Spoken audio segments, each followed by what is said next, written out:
So that's what we're going to do for you today, right now. So first one up, we'll say welcome, say hello, bonjour, say bonjour. Bonjour. All right, we're ready? Yeah, go ahead. Lion by Jericho Brown. I wish you tame, I wish what you fear, a night alone in the forest. A father who leaves you there. I wish you were 10 years old again and in love with Marvin Gaye. I wish you saw his daddy shoot him.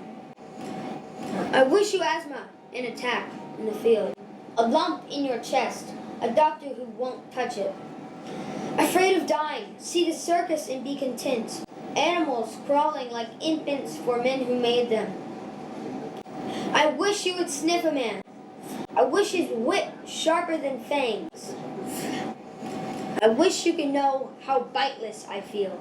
I don't close his head in my throat. Yeah.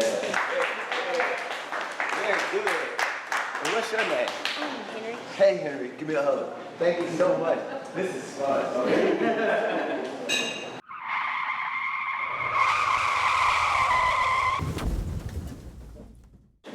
Langston Blue by Jericho Brown. O blood of the river sons, O sons of the river blood, let me lie down. Let my words like sounds in the mouths of men, repeated invocations pure and perfect as a moan. Let mouths in the mouths of Bessie Smith, blues for the angels kicked out of heaven, blues for the angels who miss them still, blues for my people in what water they know. O weary drinker, drinking from the bloody river. Why go to heaven in Harlem to clothe? Why sing of rivers with fathers of our own to miss? I remember mine and taste a stain like blood coursing the body of a man chased by a mob. I write his running, his sweat. Here he climbed for the popular of the sky. But it is only sky. The river, follow me, you'll see. We tried to fly and learn we couldn't swim. Dear river, are we as loud underwater? It is bind of brothers, or is it the Mississippi running through the fattest vein of America? I wanted to write. I wanted to hear the blues, but here I am, swimming in the river again. That what flows through the fattest vein of a drowned body. What American can a body call home? When I say Congo, I mean blood. When I say now, I mean blood. When I say year fresh, I mean, if you only knew how much blood we had in common, so much. In Louisiana, they call a man like me red. And red was too dark for my daddy, and my daddy was too dark for American. He ran like a man for my mother and I. My mom sobbed like the songs of Bessie Smith. Who wears more feathers than debt? Oh, the debt. My people refuse to die. When I was 18, I rode down the river. Though I couldn't win a race, climb a tree that winter, then fell flat on my wet red face. Line after line, I read all the time, but there is nothing I can do about race. Wait.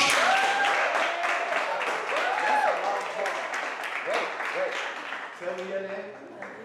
Nalisha? Nalisha, y'all know that's the longest poem I ever wrote. Nalisha, you did great. Thank you so much. That was beautiful. Give me a hug.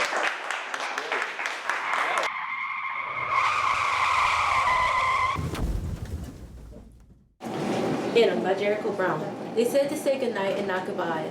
Unplug the TV when it rains. They hid money in mattresses so to sleep on decisions.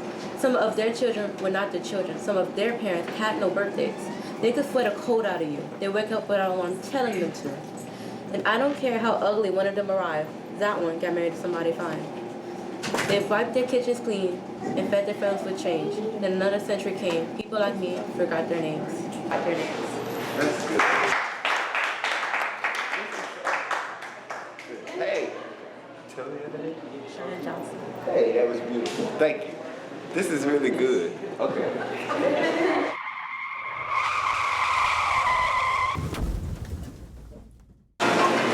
The name of my poem is Odd Jobs by Jericho Brown. I spent what life Saturdays since sweating and learned to cuss cutting grass for women.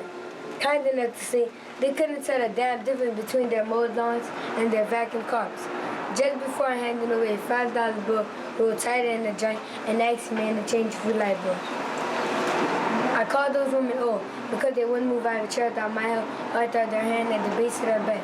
I called them old, and they must have been. They're all dead and in the world I once tended. The loneliest people have the earth to love, and not one friend their own age.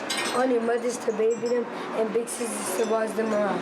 Whom they want to please and pray for the chance to say please to. I don't do that kind of work anymore. My job is to look at the childhood I hated and say, I once had something to do with my hands. That's good. That was good. Oh my God, look at you. Look at that. Y'all saw that? What's your name? Lawrence, y'all saw Lawrence? That's really good. Oh my God, this is the most fun I ever had.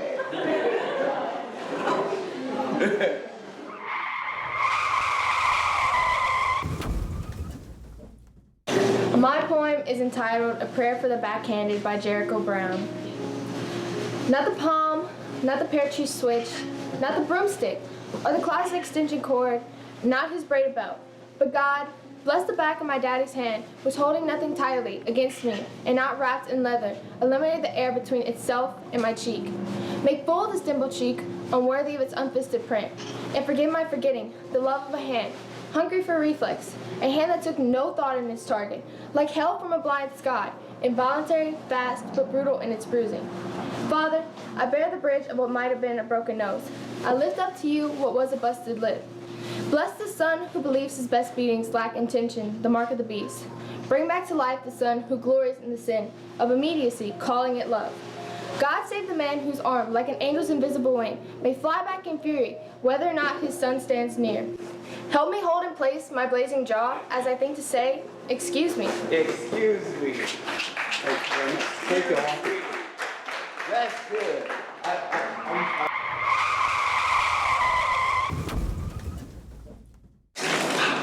The name of this poem is Group by Jericho Brown.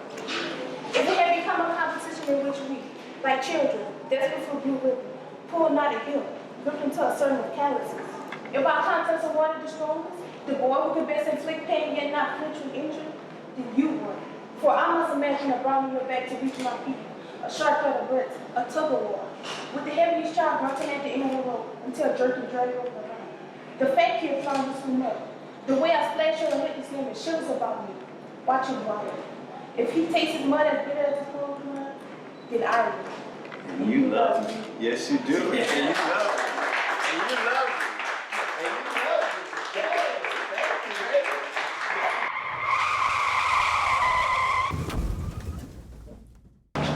My poem is Innem by Jericho Brown. They said to say goodnight, not goodbye. Unplug the TV when it rains. They hid money in mattresses, so to sleep on decisions.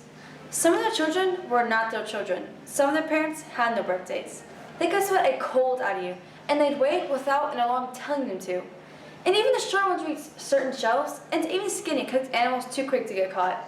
And I don't care how ugly one of them rides, that one got married to somebody fine. They fed their families with change and wiped the kitchens clean. Then another century came, and people like me forgot their names.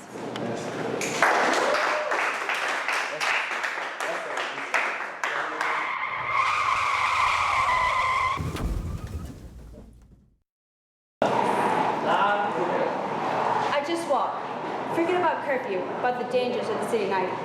After that game, it's all I can think of to do. I shut off my cell so I can't see people texting consolation messages, or hear my mom call to ask when I'll be home. Just hit the showers, slip out of the locker room, and try to put some distance between myself and that 27-point beatdown Hamilton put on us. Or it's even the picture from Lawrence North. The thing is, this time we were right there, and I was leading away. When I finally checked the stat sheet at the end of the game, I realized I recorded 24, and that's with coach sitting for the rest of the third and part of the fourth. But I know it doesn't matter.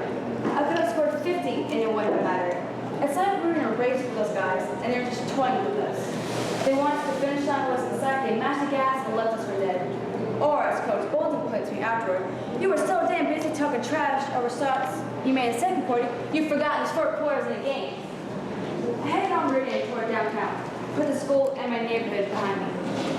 Far ahead, I see Chase Tower and the One American Tower, rising next to each other, lining up downtown into me. I go across Fall Creek. The water gives off a slight stench in the night. I'm so frustrated, I just want to give up. I stared down at that water, see the moonlight reflecting off its cold surface. Think about how none of this is turning out how I planned. I think about that day back in the court when I showed up against Brown Lee. Just a few months ago, and just from the water I'm walking up now. Back then, everything felt certain. My starting point, a great season, the first few steps toward basketball stardom. Just playground dreams, I guess. Because right now, it's on bitter cold, with bad losses piling up. I kept moving toward downtown, past the Taco Bell, past the Wendy's. I didn't have anywhere I'm headed. I kept thinking, I'll stop somewhere, get it warm, and maybe buy tea. But it's like I can't. Like the only way to keep from going crazy is to keep walking. Past 16th and the late night traffic, cruising through the bars to White Castle. Down the longest stretch to 14, and soon enough, under interstate where I hear the whoosh of traffic above me. I know I've got a couple miles back to my house, not all of them the best blocks to go on at night, but I keep on. I think about all those cars racing up and down 65, running up to Chicago or down to Louisville. I look around me at the swirl of the city. A couple office lights still glowing high in the office building at 10. Cars going in and out the lot of the news station, horns honking from far off, shouts from distant doorways. Here's the good news. Nobody cares about what happened in the Marion East Gym tonight. I know that's not entirely true, but in the scheme of the city, it's nothing. They care about the Packer game tonight, or the morning deadline, or how they're going to afford Christmas presents. Or they care about one more drink, or making it further up the highway. So Hamilton Academy of Drumming Marion East doesn't even register. I'm not Roy Hibbert strutting through the Circle Caesar. Since I don't get that kind of glory, at least nobody notices when I fell in court. Problem is, I know. Damn. I managed to be a freshman, but I already know this much about winning and losing. The way people look after you win, all the laughter back home when people are celebrating, or the way they avoid your gaze after a loss, or give your shoulder a squeeze and tell you, good game. That stuff counts, but it doesn't matter. What matters is how the win makes you feel inside, the way it fills you up with a kind of light, something all yours that nobody can touch. And what matters is how a loss sits in your stomach, like you ate something rotten, how there's no getting rid of it. Like loss is its own, being alive inside of you, gnawing on your insides. Thank you so much.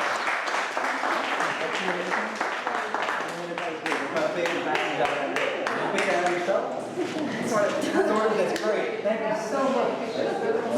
For everybody, you just enjoyed my poetry. A couple, there you go. All right, let's do it. Any questions for your authors?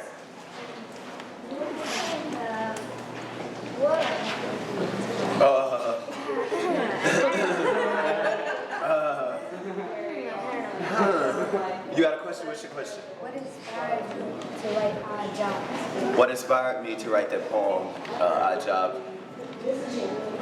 Well, I was thinking about, I guess, when I was about your age and the kind of work I used to do when I was a kid. And I wanted to write a poem that was sort of a tribute to that work, and a poem that was a tribute to the people that I did that work for, those little old ladies who were always giving me hugs and handing me money. And it was so funny, y'all know these people, right? They hand you money and it's so tight that it takes you 20 minutes to unroll them, right? Like, they done wrapped it up 20 times. And I used to love that. I used to think that was just so sweet. And I remember, I'm from Shreveport originally, and whenever I would come back home, you know, another one of those old ladies weren't there anymore because they were gone. So the poem, in a lot of ways, is an elegy for my own past and for those people of my past, you know? So that's what inspired me. Thank you. You got a question? What made you want to write A Prayer for the Backhanded? Because it seems like a bad experience that no one would want to relive, you know? Yeah, so I think poems have to get at some of these bad experiences that no one would want to relive. Yeah. Because what poems really do is they get to the actual parts of the human experience. And nobody's human experience is all joy. You know, we have, even in the midst of our joy, we have some pitfalls, we have some moments of gray, we have some moments of sheer darkness, you know? And I wanted to write a poem, actually, that looked at that experience that some would say was, as you say, an awful experience, but that also began to forgive my father and to understand that he was doing the best he knew how to do. though I don't think he had to do it, he was expressing a very odd kind of love that was simply the way he knew how to express it.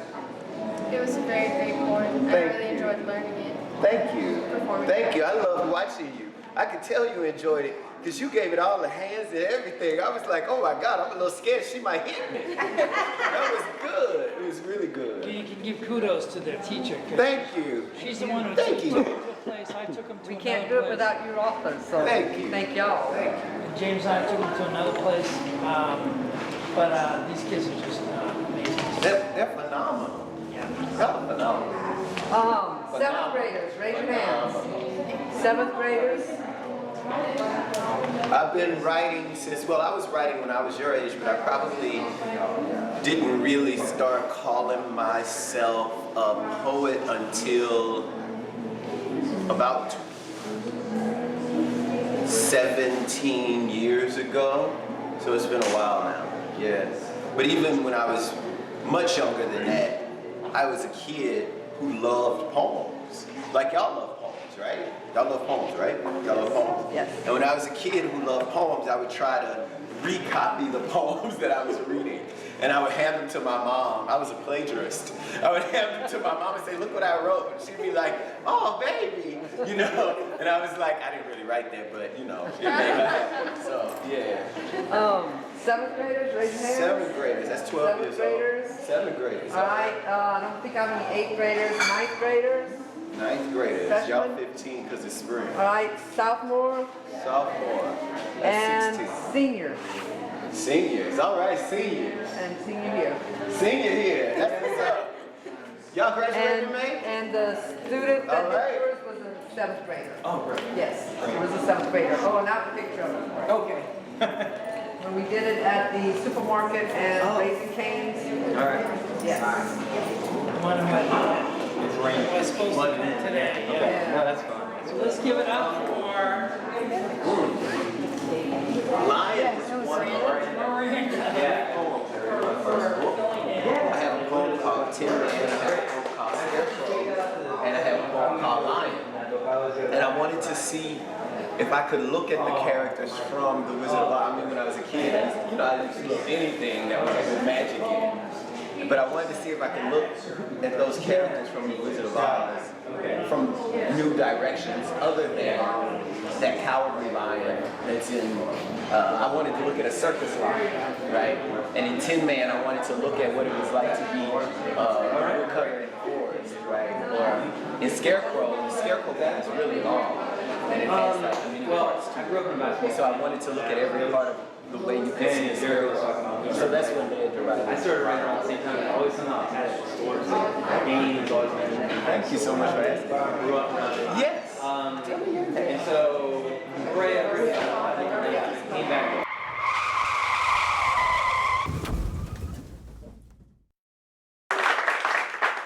Let's get up for these wonderful students. Here's a wonderful teacher here to the side, Miss Reed. And she works with them for a couple months, and then James Blanchard and I go in and workshop with them, and I'm very, very proud of all of them. They did a fantastic job. So give it up again for the dropout students of 2015.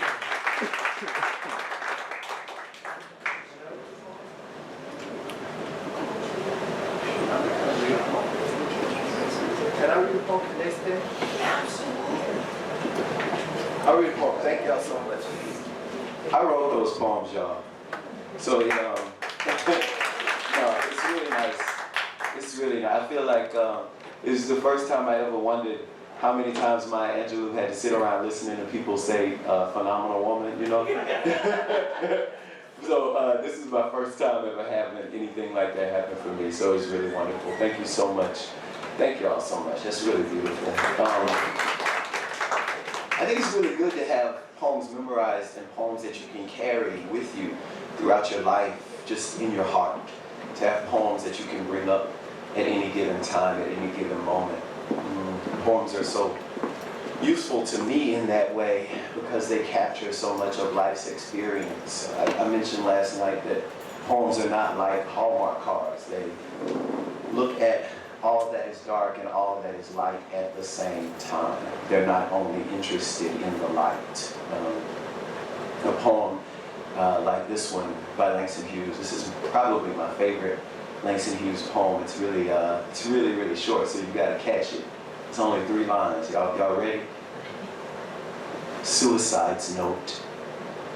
The calm, cool face of the river asked me for a kiss. Isn't that something? Isn't that something? I like that. Y'all like that. It's called Suicide's Note. The calm, cool face of the river asked me for a kiss. Isn't that nice? I like that. Isn't that good? And then other poems like this one by Lucille Clifton, Cruelty. Don't talk to me about cruelty or what I am capable of. When I wanted the roaches dead, I wanted them dead, and I killed them. I took a broom to their country and smashed and sliced without warning, without stopping, and I smiled all the time I was doing it. It was a holocaust of roaches, bodies, parts of bodies, red all over the ground. I didn't ask their names. They had no names worth knowing. Now I watch myself whenever I enter a room. I never know what I might do.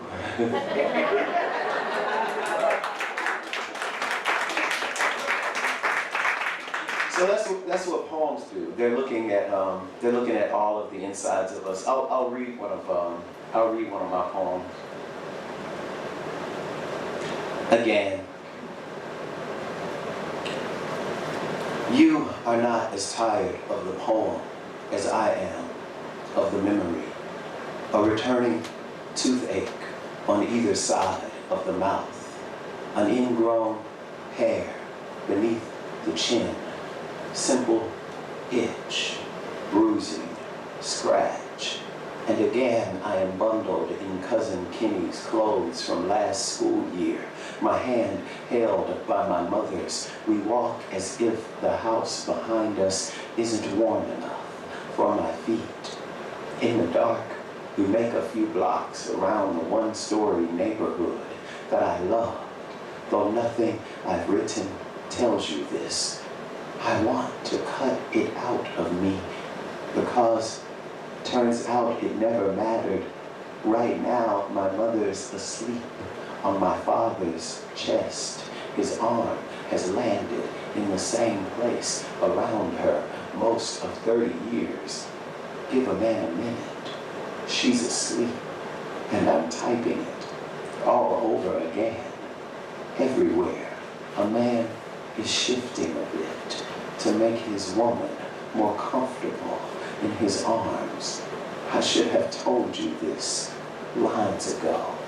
We walked back to the house we ran from because my mother loves her husband and his hands, even if laid heavy against her. I know you don't want to believe that, but give a man a minute. We're not done. My father loves his wife and the shape of her body, even if hunched in retreat, their son keeping up. I'm so sick of it. Another awful father scarring this page too, a bruising scratch. We walked back through an open door, and why don't I mention how he kissed my forehead before covering me on the couch that was my bed? Listen, and you can hear them in the next room, planning names for the youngest of us, then making love loud enough for the oldest to learn. Thank y'all so much.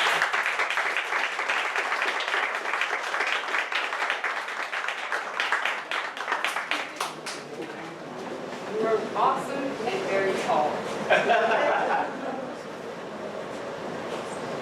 I feel like an old local. my short friends, I sing the Oompa Loompa song because I'm silly. And I love the Oompa Loompa song, you know, Charlie and the Chocolate Factory, Oompa Loompa, yeah. So that's how you made me feel just now, Jericho.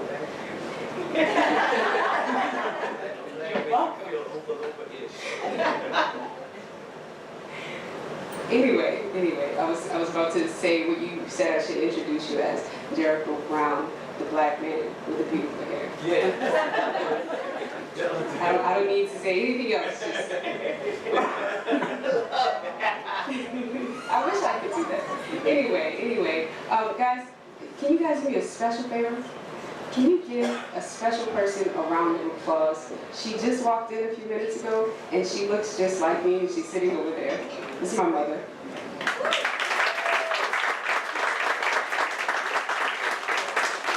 I feel so excited, I'm gonna cry. Anyway, so as you guys were reading Jericho's poetry, and Jericho read a little bit of Langston, it made me think of one of my favorite poets, Huey P. Newton. Most people didn't know he was a poet as well as one of the founding members of the Black Panthers. You mind if I read a little bit of his work? It's probably my favorite of all time. One day I suddenly realized I had forgotten name, age, sex, address. I had found myself. What is greater than love, I will tell you then. What is greater than love is the relationship I have with the tip of my finger.